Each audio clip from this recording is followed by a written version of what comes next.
Hi friends, what's up? I hope all of you doing well. Friends, we are starting with the introduction to economics basic concept and principles. So let's start with the meaning of economics. The term or word economics comes from the ancient Greek word oikonomikos. Oikos means household and nomos means management. Thus the term economics means what? Management of household. The subject was earlier known as political economy, is renamed as economics in the late 19th century by the effort of whom? Alfred Marshall. Adam Smith is considered as what? Father of modern economics. So father of modern economics किसको कहा जाता है? Father of modern economics कहा जाता है Adam Smith जी को. तो friends आगे हम पढ़ते हैं डेफिनेशंस ऑफ इकोनॉमिक्स. तो सबसे पहली डेफिनेशन है स्मिथ्स वेलफेयर डेफिनेशन, जो रिप्रेजेंट करती है क्लासिकल इरा को. Adam Smith in his book an inquiry into nature and causes of wealth of nation, जो उन्होंने लिखी थी 1776 में, जिसमें वो डिफाइन करते हैं इकोनॉमिक्स को, economics as a science of wealth. अगली डेफिनेशन किसकी है? अगली डेफिनेशन है मार्शल की वेलफेयर डेफिनेशन, जो रिप्रेजेंट करती है न्यू क्लासिकल इरा को. Alfred Marshall in his book principles of economics 1890 defines economics thus, and economics is the study of man in the ordinary business of life. It inquires how he gets his income and how he uses it. Thus it on the one side the study of wealth, and on the other and more important side a part of study of man. So हम in short में कहें कि martial की welfare definition है जो उसने equal importance दी wealth को भी और मैन को भी. नेक्स्ट डेफिनेशन है रॉबिन्स स्कार्सिटी डेफिनेशन, जो रिप्रेजेंट कर रही है न्यू एज या मॉडर्न एज को. लोनियल Robins published a book, an essay on the nature and significance of the economic science, published in 1932. Robbins gave a definition which has become one of the most popular definition of economics. According to Robbins, economics is the science which studies human behavior as a relationship between ends and scarce means which have alternative uses. अब हम देखेंगे main features of scarcity definition. So first feature क्या है? Human wants are unlimited. So human wants क्या है? Unlimited है. अगर एक वांट फुलफिल होती है तो दूसरी आ जाती है. So different want appear one after another. So next characteristics क्या है रॉबिन्स की डेफिनेशन का? Limited means to satisfy human want. So जो मीन्स हैं, जो रिसोर्सेज हैं, वो लिमिटेड हैं. इस वजह से हमारी जो वांट्स हैं वो सभी फुलफिल नहीं हो सकती. सो नेक्स्ट देखते हैं. नेक्स्ट डेफिनेशन जो है alternative uses of scarce resources. जो हमारे पास स्कार्स रिसोर्सेज हैं उसके बहुत सारे अल्टरनेटिव यूजेस होते हैं. जैसे फॉर एग्जांपल एक लैंड है, वो हम कल्टीवेशन ऑफ कोई क्रॉप की कल्टीवेशन के लिए यूज़ करते हैं, या कोई बिल्डिंग बनाने के लिए यूज़ करते हैं, या कोई फैक्ट्री बनाने के लिए यूज़ करते हैं. तो जो स्कार्स रिसोर्सेज हैं उनके बहुत सारे अल्टरनेटिव यूजेस हैं. नेक्स्ट कैरेक्टरिस्टिक्स है efficient use of scarce resources. जो हमारे पास स्कार्स रिसोर्सेज हैं उनको हमने इस तरीके से यूटिलाइज करना है कि वो मोस्ट एफिशिएंट वे में यूटिलाइज्ड हो सकें. नेक्स्ट कैरेक्टरिस्टिक्स है need for choice and optimization. हमारी वांट्स जो हैं वो अनलिमिटेड हैं. सो हमें क्या करना है? जो मोस्ट अर्जेंट वांट है उसी को फुलफिल करना है. तो इसीलिए समटाइम्स इकोनॉमिक्स को क्या कहा जाता है? Economics as a science of choice के नाम से भी जाना जाता है इसको. ठीक है. सो स्कार्स रिसोर्सेज को हमें यूज किस तरीके से करना है ताकि मैक्सिमम सेटिस्फैक्शन जो है वो हमें मिल सके. अब हम पढ़ेंगे basic concept and principles of economics. So इसमें हम फर्स्ट हमारा कंसेप्ट है स्कार्सिटी. स्कार्सिटी क्या होता है? जब डिमांड एक्सीड कर जाती है अवेलेबल सप्लाई को, even at A zero price. For example एक गवर्नमेंट हॉस्पिटल में मेडिसिन पेशेंट को फ्री ऑफ चार्ज दी जाती हैं, बट स्टिल जो डिमांड है उन मेडिसिन की वो एक्सीड कर जाती है सप्लाई से. तो वो सिचुएशन कौन सी हुई? सिचुएशन ऑफ स्कार्सिटी हुई. The problem of scarcity arises not merely due to limited resources. सिर्फ limited resources से या capacity to produce से ही नहीं scarcity problem होती, but due to unlimited human wants. So किसकी वजह से होती है? Unlimited human wants से. So long as human want for good and services remain ahead of resources, the economic problem of scarcity would be there. Next हमारा concept है production possibility curve. Production possibility curve के और भी दो नाम हैं, production possibility frontier और transformation line. और ये क्या बताती है? Different combination of pair of good which can be produced with available technologies and with given resources which are fully and efficiently employed. Next concept है opportunity cost. The opportunity cost of anything is the next best alternative that is given up for it. Suppose आपके पास 500 rupees है और आप क्या चाहते हो कि आपको अपने फ्रेंड्स के साथ मूवी देखने जाना है सिनेमा हॉल में, और दूसरा आपको क्या लेनी है, बुक लेनी है इकोनॉमिक्स की। सो दोनों की प्राइस जो है वो क्या है, मूवी की टिकट की प्राइस भी 500 है और बुक की प्राइस भी 500 रुपीज़ है। तो आप अगर अपने फ्रेंड्स के साथ सिनेमा हॉल में मूवी देखने जाते हो तो जो उसकी अपॉर्चुनिटी कॉस्ट होगी वो क्या होगी, book on economics. Next concept है marginal opportunity cost. Marginal opportunity cost refers to the number of unit of a commodity sacrificed to gain one additional unit of another commodity. So इसको हम diagram के through समझते हैं. यह है x axis और यह है वाई एक्सिस. यह है ओरिजिन, यहाँ है कमोडिटी ए वाई एक्सिस पे और यहाँ है कमोडिटी बी एक्स एक्सिस पे, और यह है डिमांड कर्व. ठीक है. सो फॉर एग्जांपल हम वाई एक्सिस पे कंज्यूम कर रहे थे A1 और एक्स एक्सिस को बी कमोडिटी परचेज कर रहे थे हम B1. तो अब हमने क्या किया कि बी कमोडिटी अगर ज़्यादा परचेज करनी है हमने, तो आपको क्या करना पड़ेगा, सेक्रीफाइस क्या करना पड़ेगा, इस एरिया को सेक्रीफाइस करना पड़ेगा बी कमोडिटी को इतना बढ़ाने के लिए. सो यही जो सेक्रीफाइस किया ए कमोडिटी का बी कमोडिटी को ज़्यादा बढ़ाने के लिए, तो यही क्या है, marginal opportunity cost.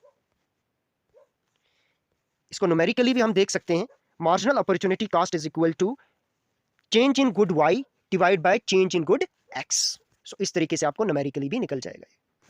Next concept है macro economics. The word macro is derived from Greek word makros meaning large. Hence macro economics is the study of economics as a whole. In other word micro economics deal with aggregate के साथ deal करता है. For example national income हो गया, employment हो गया, output हो गया, इन्फ्लेशन हो गया, इस सारे के साथ डील करता है. सो आपको क्वेश्चन भी पूछा जा सकता है कि मैक्रो इकोनॉमिक्स डील विद, आपको ऑप्शन दिया होगा income, consumer equilibrium, producer equilibrium. तो आपको क्या करना होगा, नेशनल इनकम को राइट करना होगा. और मैक्रो इकोनॉमिक्स को ही थ्योरी ऑफ इनकम के नाम से भी जाना जाता है. ठीक है गाइस. नेक्स्ट कंसेप्ट है गुड्स, और ये बहुत ही इंपॉर्टेंट है. चाहे कोई भी एग्जाम हो, यहां से एक क्वेश्चन आपको देखने को मिलेगा. आपके कोई भी एग्जाम हो, चाहे जेके एसएसबी हो, जेके पीएससी हो, या कोई भी आपका स्टेट या यूटी एग्जाम हो, आपको यहां से एक क्वेश्चन देखने को मिलेगा. सो इसलिए हम इसको बहुत ही अच्छे से और डीप स्टडी करेंगे इसके बारे में.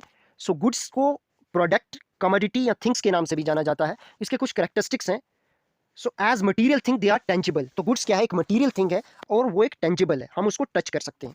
Have physical dimension, that is their physical attribute can be preserved over time. So उसकी क्या है, एक फिजिकल डायमेंशन है. ठीक है. थर्ड है exist independently of their owner. Fourth है is own by some person. Fifth है आर ट्रांसफरेबल, एक जगह से दूसरी जगह हम ट्रांसफर भी कर सकते हैं गुड्स को. हैव वैल्यू इन एक्सचेंज, और इसमें क्या होती है, वैल्यू भी होती है. तो ऐसी गुड जिसकी कोई वैल्यू नहीं होती, तो इकोनॉमिक्स में उसको गुड्स नहीं कहा जाता. ठीक है फ्रेंड्स. टाइप्स ऑफ गुड्स को स्टार्ट करने से पहले हम कुछ कंसेप्ट देखेंगे जो इसमें यूज होते हैं. तो चलो पहले उनको देख लेते हैं. Excludable. Excludable state that it is possible to exclude individual from consumption. ये कहता है कि आप किसी को भी रोक सकते हो किसी क्वांटिटी की कंजप्शन करने के लिए. तो नॉन एक्सक्लूडेबल कहता है आप किसी को रोक नहीं सकते कोई क्वांटिटी की कंजप्शन करने के लिए. रिवेलरस कहता है goods can be consumed by many people with reducing the consumption of that good by other is called rivalrous. So it mean कि रिवेलरस जब कोई इंसान एक चीज को कंज्यूम कर रहा है तो उससे उसकी क्वांटिटी जो है वो रिड्यूस हो, तो वो क्वांटिटी कौन सी है, वो गुड कौन सी होती है, रिवेलरस होती है. और नॉन रिवेलरस वह गुड होती है जिससे क्या हो कि उसकी क्वांटिटी जो है रिड्यूस ना हो उसकी कंजप्शन से. ठीक है. अब हम देखेंगे one by one different types of goods की बात करते हैं. तो सबसे पहले है प्राइवेट गुड्स. प्राइवेट गुड्स क्या होती है, रिवेलरस होती है और एक्सक्लूडेबल होती है. फॉर एग्जांपल क्लॉथिंग हो गई, कार्स हो गई, पर्सनल इलेक्ट्रॉनिक्स हो गई. सो जैसे कार्स हैं या क्लॉथिंग है या पर्सनल इलेक्ट्रॉनिक्स है, तो इसकी कंजप्शन से क्या होता है कि इसकी कंजप्शन करने से क्वांटिटी जो है वो रिड्यूस हो जाती है. जहाँ पे ये बन रही हैं, अगर इसको हम परचेज कर रहे हैं तो इसकी क्वांटिटी क्या रिड्यूस हो रही है. और एक्सक्लूडेबल भी है, हम किसी को, ये प्राइवेट गुड है हमारी, तो हम किसी को रोक सकते हैं इसको कंज्यूम करने के लिए. ठीक है. तो नेक्स्ट हमारे पास है, नेक्स्ट टाइप ऑफ गुड है पब्लिक गुड्स. पब्लिक गुड्स कौन सी होती हैं, ये एक नॉन रिवेलरस होती है और नॉन एक्सक्लूडेबल होती है. फॉर एग्जांपल एयर है, नेशनल डिफेंस है, लॉ इन्फोर्समेंट है. तो आप रोक नहीं सकते किसी को इसको कंज्यूम करने में, कंज्यूम करने से, और ना ही इसकी क्वांटिटी जो है रिड्यूस होती है किसी के कंजप्शन से. ठीक है. तो ये है पब्लिक गुड्स. नेक्स्ट है कॉमन गुड्स, तो कॉमन गुड्स क्या है, ये एक नॉन एक्सक्लूडेबल है और रिवेलरस है। For example fish, stock, timber, coal, national health service etcetera. तो इसको, इन गुड्स को कंज्यूम करने के लिए आप किसी को रोक नहीं सकते, बट इनकी कंजप्शन से जो क्या होता है, क्वांटिटी जो है वो रिड्यूस हो जाती है। ठीक है, आगे बात करते हैं और नेक्स्ट टाइप हम देखते हैं। नेक्स्ट टाइप है क्लब गुड्स। तो क्लब गुड्स कौन सी होती हैं, नॉन रिवेलरस होती हैं। इनकी कंजप्शन से क्वांटिटी रिड्यूस नहीं होती, या इनकी कंजप्शन से दूसरे की कंजप्शन रिड्यूस नहीं होती, बट एक्सक्लूडेबल होते हैं। आप इनकी कंजप्शन करने से दूसरे को रोक सकते हैं। ठीक है, अब हम इनकी for example cinemas, private parks वगैरह एटसेट्रा। ठीक है, तो सिनेमाज में कोई मूवी देखता है तो उसकी कंजप्शन रिड्यूस नहीं होती, बट आपको एक्सक्लूड कर सकते हो, किसी को भी उसकी कंजप्शन करने से रोक सकते हो। Same is the case with private parks. Next type of good है inferior goods. Inferior goods are goods whose demand fall as income of the consumer increases. तो ये वह गुड होती हैं, इनकम के इंक्रीज होने से इनकी डिमांड क्या होती है, फॉल हो जाती है। ठीक है, सो इनकी डिमांड कर्व क्या होती है, डाउनवर्ड स्लोपिंग डिमांड कर्व होती है इनकी। ठीक है, सो इट हैज अल्टरनेटिव्स और सब्सटीट्यूट ऑफ बेटर क्वालिटी। इनके सब्सटीट्यूट भी होते हैं। ठीक है, तो नेक्स्ट है हमारे पास, नेक्स्ट गुड कौन सी है, गिफन गुड्स होती है। ये वो गुड होती हैं जिनके प्राइस और डिमांड, इनकी क्या है, इनवर्स रिलेशनशिप होता है इनकी प्राइस और डिमांड के साथ। जैसे प्राइस बढ़ा इनकी डिमांड बढ़ जाती है, और जैसे प्राइस कम हुआ तो इनकी डिमांड कम हो जाती है। तो ऐसी गुड्स कौन सी होती हैं, गिफन गुड्स होती हैं। तो that is to say that the law of demand which establish an inverse relationship between the price and the demand for good does not hold in Giffen good cases. ठीक है, सो इनकी जो slope होता है, तो इस टाइप ऑफ गुड्स का जो स्लोप होता है वो अपवर्ड स्लोप होता है। ठीक है, तो it has no close substitute, ऐसे गुड्स की कोई क्लोज सब्सटीट्यूट्स नहीं होता। तो नेक्स्ट बात करते हैं नॉर्मल गुड्स की। A normal good is a good that experience an increase in demand due to rising consumer income. तो इनका एक डायरेक्ट रिलेशनशिप होता है, जैसे इनकम बढ़ती है तो इनकी डिमांड बढ़ जाती है, जैसे इनकम कम होगी तो इनकी डिमांड कम हो जाती है। तो वो गुड कौन से होते हैं, वो नॉर्मल गुड्स होते हैं। Normal good has positive correlation between income and demand. So इनका एक पॉजिटिव कोरिलेशन होती है इनकम और डिमांड के बीच में नॉर्मल गुड्स की। It has a positive income elasticity of demand. So इनकी क्या होती है, elasticity, positive income elasticity of demand होती है। ठीक है, for example clothing, household appliances etcetera. ठीक है, सो ये क्वेश्चन जो positive income elasticity of demand, ये जेकेएसएसबी में पूछा गया था, जूनियर स्टैटिस्टिकल असिस्टेंट में। ठीक है, तो इसलिए ये क्वेश्चन इंपॉर्टेंट है, इसको देख लेना। ठीक है, आगे बात करते हैं। तो नेक्स्ट टाइप ऑफ गुड कौन सी है, तो वो है लग्जरी गुड्स। तो लग्जरी गुड कौन सी होती है, जिनकी इनकम के इंक्रीज होने से इनकी ज्यादा परसेंटेज इंक्रीज होती है इनकी डिमांड। तो वो गुड कौन सी होती है, वो लग्जरी गुड्स होती हैं। फॉर एग्जांपल ज्वेलरी हो गई, हाई एंड वॉचेस हो गई, हाई एंड कार हो गई, डायमंड्स हो गए एटसेट्रा। तो ये कौन से होते हैं, लग्जरी गुड्स होते हैं। नेसेसिटी गुड्स कौन सी होती है, नेसेसिटी गुड्स वो गुड होती हैं चाहे इनकम बढ़े या कम हो, उनकी डिमांड जो है वो सेम रहती है, फिक्स्ड रहती है। For example demand for food हो गया, water, housing, clothes, electricity, shelter, ये सारे क्या है, नेसेसिटी गुड्स हैं। अब हम देखते हैं एंजल्स लॉ। तो एंजल्स लॉ क्या कहता है, एंजल्स लॉ कहता है कि जैसे ही प्रोपोर्शन ऑफ टोटल एक्सपेंडिचर बढ़ता है, तो जो एक्सपेंडिचर फूड आइटम पे होगा वो कम होता जाता है। जैसे जैसे इनकम बढ़ती है, एक्सपेंडिचर बढ़ता है, पर जो फूड आइटम पे एक्सपेंडिचर हो रहा होगा वो कम होता जाता है, जैसे जैसे इनकम बढ़ती है और एक्सपेंडिचर बढ़ता है। ठीक है, तो नेक्स्ट हम देखते हैं कंफर्ट गुड्स। तो कंफर्ट गुड कौन सी होती हैं, a good which is not necessity, जो नेसेसिटी गुड नहीं होती हैं, बट इंजॉयमेंट देती हैं, यूटिलिटी देती हैं, उनको कंफर्ट गुड कहते हैं। ठीक है, नेक्स्ट है complementary goods.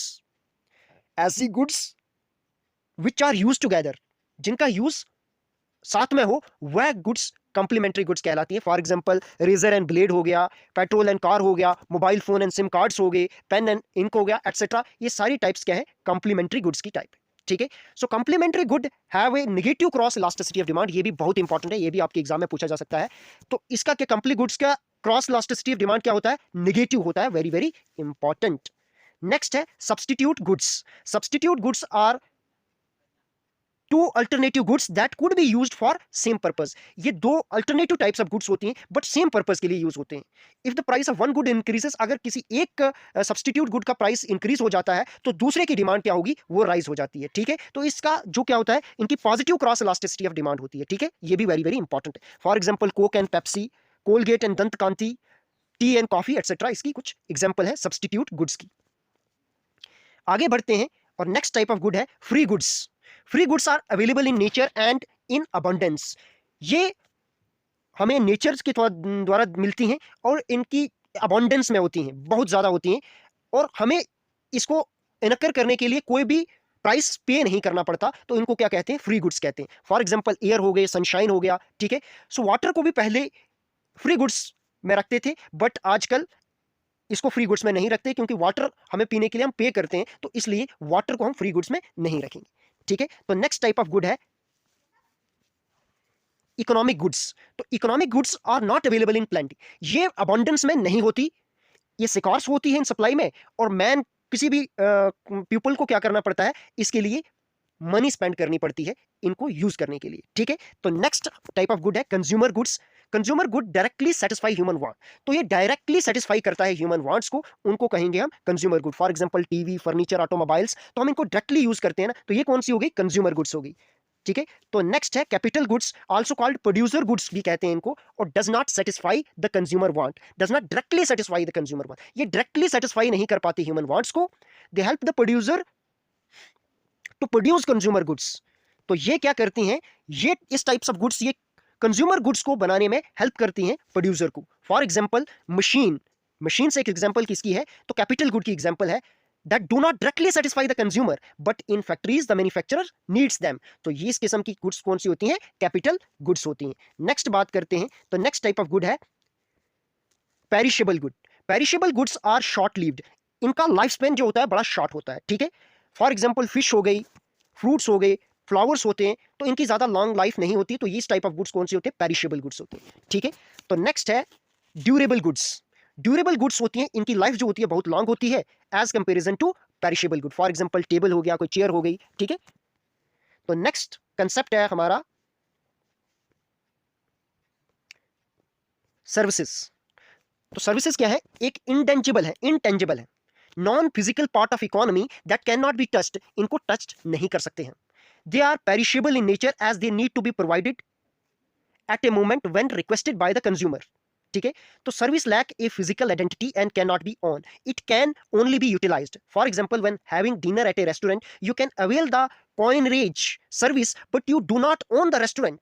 In other words, there is no transfer of ownership in service, and unlike goods service cannot be stored and utilized later। तो इनको हम स्टोर भी नहीं कर सकते, ठीक है, सर्विसेज को। Also service can not be distinguish from service provider. For example telephone and utility service, legal and financial service, travel and logging service, task of teacher and doctor, ये सारे क्या हैं? एग्जांपल्स हैं किसके? सर्विसेज के। चाहे वो टेलीफोन एंड यूटिलिटी सर्विस हो, लीगल एंड फाइनेंशियल सर्विस हो, ट्रेवल एंड लॉगिंग सर्विस हो, और task of teacher and doctor हो, ये सारे क्या है? सर्विसेज, ठीक है। तो नेक्स्ट पढ़ते हैं, नेक्स्ट कंसेप्ट है डेप्रिसिएशन। डेप्रिसिएशन को वियर एंड टियर और कंजप्शन ऑफ फिक्स्ड कैपिटल के नाम से भी जाना जाता है। तो डेप्रिसिएशन क्या है? Fall in the value of asset, particularly fixed asset, because of usage or with affluence of time or obsolescence or accident. It is an allocation of cost of fixed asset in each accounting year during its estimated useful life, ठीक है। तो depreciation आपका clear हो गया। आगे बात करते हैं नेक्स्ट टॉपिक की। तो नेक्स्ट टॉपिक है, नेक्स्ट कंसेप्ट है यूटिलिटी। तो यूटिलिटी क्या कहता है? Utility means usefulness. In economics utility is the want satisfying power of the commodity और ए सर्विस। जब आप कोई कमोडिटी कंज्यूम करते हैं तो उससे जो सेटिस्फैक्शन मिलती है वही है यूटिलिटी, ठीक है। It is a good and service for an individual consumer at a particular time and a particular place. In simple word, utility refers to degree of pleasure or satisfaction. तो ये क्या है? degree of pleasure है और satisfaction that an individual receive from an economic act, ठीक है। तो अब कुछ characteristics हैं यूटिलिटी के, उनको वन बाय वन समझते हैं। सो क्या है? Utility is psychological, it's depends upon consumer mental attitude. For example a vegetarian derive no utility from mutton, तो ठीक है। तो यूटिलिटी क्या है? यूटिलिटी एक साइकोलॉजिकल टर्म है, ठीक है। तो नेक्स्ट हम इसके अनदर कैरेक्टरिस्टिक्स की बात करते हैं। Utility is not equivalent to usefulness. तो यूटिलिटी को हम ये भी नहीं कह सकते कि यूजफुलनेस के साथ कंपेयर नहीं कर सकते। For example A smoker drives utility from A cigarette but his health get affected. तो इसलिए हमें यूजफुल हर एक यूटिलिटी जो भी हम कंज्यूमर कोई कमोडिटी कंज्यूम करने से बाद जो सेटिस्फैक्शन मिलती है तो वो जरूरी नहीं है कि वो यूजफुल ही हो, ठीक है। तो नेक्स्ट हम बात करते हैं, utility is not the same as pleasure. तो प्लेजर के साथ भी हम इसका कंपैरिजन नहीं कर सकते हैं। A sick person drive utility from taking a medicine, ठीक है, but definitely it is not provided pleasure. तो प्लेजर तो नहीं दे रही ना वो मेडिसिन, तो इसलिए हम कह सकते हैं कि utility is not the same as pleasure. Next बात करें, utility is personal and relative, ठीक है। An individual obtain varied utility from one and the same good in different situation and places पे, ठीक है। नेक्स्ट बात करते हैं, utility is functional of the intensity of human want, an individual consumer faces a tendency of diminishing utility, ठीक है।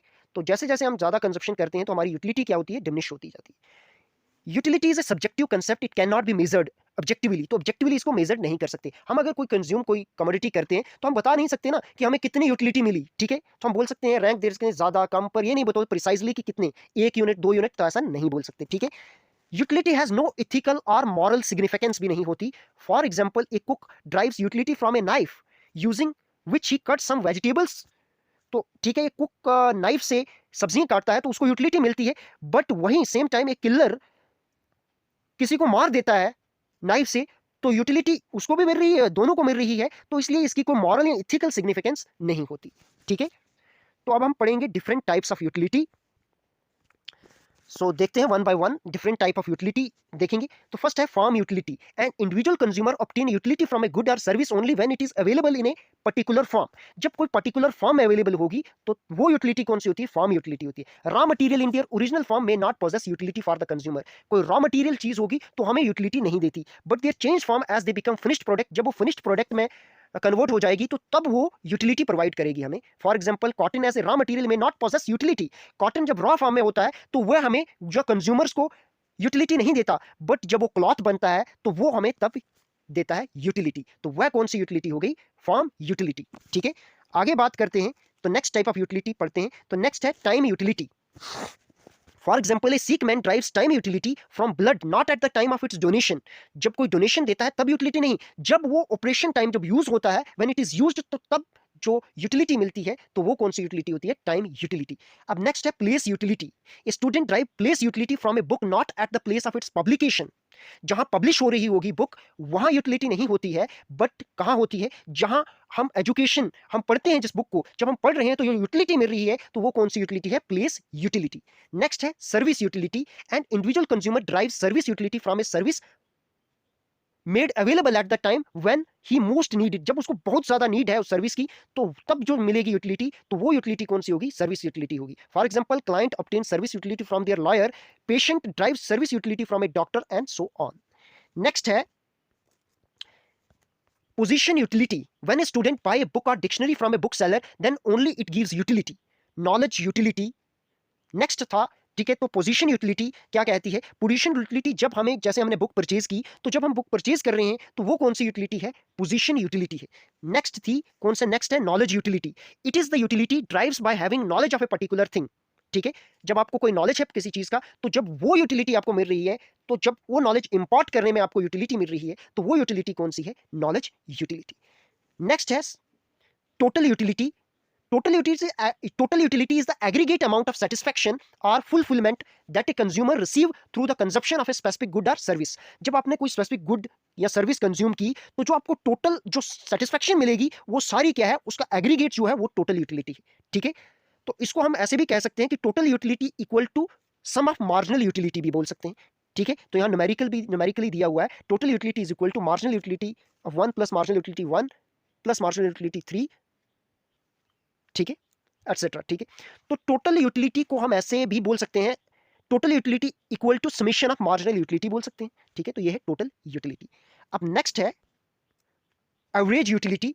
Total utility को जब हम कोई यूनिट कंज्यूम किया, उससे टोटल यूटिलिटी मिली, तो जितने यूनिट हमने कंज्यूम किए और टोटल यूटिलिटी को जितने यूनिट कंज्यूम किए उनके साथ डिवाइड करें, तो जो यूटिलिटी हमें निकल के आए उसको कहते हैं एवरेज यूटिलिटी, ठीक है। न्यूमेरिकली बोलें तो टोटल यूटिलिटी, एवरेज यूटिलिटी होती है total utility divide by quantity consumed, ठीक है। तो एवरेज यूटिलिटी भी आपका क्लियर हो चुका होगा। नेक्स्ट बात करते हैं, तो नेक्स्ट कौन सी टाइप ऑफ यूटिलिटी है, तो नेक्स्ट टाइप है मार्जिनल यूटिलिटी। मार्जिनल यूटिलिटी कौन सी हो गई, तो marginal utility is the added satisfaction. जैसे ही आपने एक कंजप्शन क्वांटिटी की कोई कंजप्शन की, तो आपको जो सेटिस्फेक्शन मिली उसके बाद सेकंड में मिली, तो उन दोनों का जो डिफरेंस होगा वही तो है मार्जिनल यूटिलिटी, ठीक है। So the consumer derive utility measure in term of utility, अब है, ठीक है, हम न्यूमेरिकली, ठीक है, देखेंगे हम मार्जिनल यूटिलिटी को। तो मार्जिनल यूटिलिटी को न्यूमेरिकली कैसे देखते हैं, तो change in total utility divide by change in quantity, ठीक है, तो ऐसे भी बोल सकते हैं total utility n minus total utility n minus 1, ठीक है। तो नेक्स्ट है measurability of wants of a person are satisfied by the act of consumption. जब हम कंजप्शन करते हैं तो हमारी वांट्स क्या होती हैं, सेटिस्फाई हो जाती हैं। द कंज्यूमर ड्राइव यूटिलिटी, ठीक, तो यूटिलिटी को मेजर किससे करते हैं, यूटिल से, ठीक है। A unit of measurement of utility क्या है, यूटिल है। An individual pay a price for the unit of the good equal to utility derived, ठीक है। तो Marshall states that utility can be measure indirectly, तो मार्शल ने कहा कि यूटिलिटी को इनडायरेक्टली मेजर कर सकते हैं using the measuring rod of money. So आपको पूछा जाए कि मार्शल ने कहा क्या कहा था मेजर करने के लिए यूटिलिटी को, तो उसने मनी का कंसेप्ट दिया था कि ठीक है, जो मनी हम स्पेंड करते हैं किसी क्वांटिटी को कंज्यूम करने के लिए, जो सेटिस्फेक्शन मिलती है तो वो इक्वल टू होती है जो हमने मनी उसको पे की, ठीक है। तो ये किसने कहा था, मार्शल ने कहा था, ठीक है। तो नेक्स्ट कंसेप्ट है हमारे पास law of diminishing marginal utility. Law of diminishing marginal utility कहता है कि जैसे ही हम किसी भी क्वांटिटी की कंजप्शन जो है बढ़ाते हैं, तो जो हमें यूटिलिटी मिलती है एडिशन यूनिट से, वो क्या करती है, वो डिक्लाइन होती जाती है, ठीक है। फॉर एग्जाम्पल हम कोई फ्रूट खा रहे हैं, फॉर एग्जांपल हमने एप्पल खाया, तो जब हमने एप्पल फर्स्ट खाया तो हमें बहुत सेटिस्फेक्शन मिली, बट जैसे ही हम सेकंड एप्पल खाते हैं, थर्ड खाते हैं, तो हमारी क्या है, हमारी जो यूटिलिटी है वो कम होती जाती है, ठीक है। तो ये है law of diminishing marginal utility, ठीक है। तो नेक्स्ट कंसेप्ट देखते हैं हम। तो नेक्स्ट कंसेप्ट है production. Production is the process of combining various material input and immaterial input in order to make something for consumption output, ठीक है। तो जो भी हम कंज्यूम करते हैं, तो इसको बनाने के लिए जो इनपुट लगते हैं, जब हम उन इनपुट को कंबाइन करते हैं और जो प्रोड्यूस करते हैं, वही तो है production. It is the act of creating an output, कोई आउटपुट प्रोड्यूस किया, कोई गुड्स प्रोड्यूस किया, सर्विस की, विच हैज वैल्यू, और जिनकी वैल्यू है, और जो कंट्रीब्यूट करते हैं यूटिलिटी किसको, इंडिविजुअल्स को, ठीक है। तो वो क्या है, प्रोडक्शन है, ठीक है। तो नेक्स्ट बात करते हैं। तो नेक्स्ट कंसेप्ट है हमारा कंजप्शन। तो क्या है next concept, consumption. By consumption we mean the satisfaction of our want by the use of commodities and services. जब हम जो प्रोडक्शन हुई, उस प्रोडक्शन, उस आउटपुट को जब हम कंज्यूम करते हैं, तो ठीक है, वही तो है कंजप्शन, ठीक है। हमारी सेटिस्फेक्शन, हमारी वांट्स को फुलफिल करने के लिए जो हम क्वांटिटी को बाय करते हैं, वही तो है consumption. When we use a commodity we really use its want satisfying quality or utility, hence consumption means using up of utility. तो consumption क्या है, using up of utility. When we take a glass of water to quench our thirst, we are sad to consume water. While sitting on chair in the classroom, the student are consuming the chair, ठीक है। और एक person सिक है, और जब वो doctor को बुलाता है, तो वो क्या कर रहा है, डॉक्टर की सर्विस को कंज्यूम कर रहा है, ठीक है। Whenever we make use of any commodity or service for the satisfaction of our want, the act is called consumption, ठीक है। तो इन सिंपल वर्ड में कहें तो जब हम किसी कमोडिटी को लेते हैं अपनी सेटिस्फेक्शन को फुलफिल करने के लिए, तो वही तो है consumption. It deal with wealth using activity. तो ये क्या है, वेल्थ यूजिंग एक्टिविटी। और प्रोडक्शन क्या होता है, वेल्थ गेटिंग एक्टिविटीज, ठीक है, ठीक है। तो इन सिंपल बोले तो कंजप्शन क्या होता है, deal with satisfaction of wants, ठीक है। तो नेक्स्ट बढ़ते हैं, आगे बात करते हैं हम। तो नेक्स्ट कंसेप्ट है डिस्ट्रीब्यूशन। तो नेक्स्ट कंसेप्ट क्या है, डिस्ट्रीब्यूशन। तो वेरी वेरी इंपॉर्टेंट है ये भी, ठीक है। तो डिस्ट्रीब्यूशन क्या हो गया, in economics distribution is a way total output income और वेल्थ, जो टोटल आउटपुट है, चाहे इनकम है या वेल्थ है, वो किस तरीके से इंडिविजुअल और फैक्टर ऑफ प्रोडक्शन में डिस्ट्रीब्यूट करनी है, उसी को तो कहते हैं डिस्ट्रीब्यूशन। तो अब हम काइंड्स ऑफ डिस्ट्रीब्यूशन देखेंगे, डिफरेंट काइंड्स ऑफ डिस्ट्रीब्यूशन, जिसमें पर्सनल डिस्ट्रीब्यूशन है। तो पर्सनल डिस्ट्रीब्यूशन में क्या होता है कि distribution of national income among the individuals. तो इंडिविजुअल्स में जो इनकम या वेल्थ या आउटपुट डिस्ट्रीब्यूट करनी, तो उसको कहते हैं पर्सनल डिस्ट्रीब्यूशन।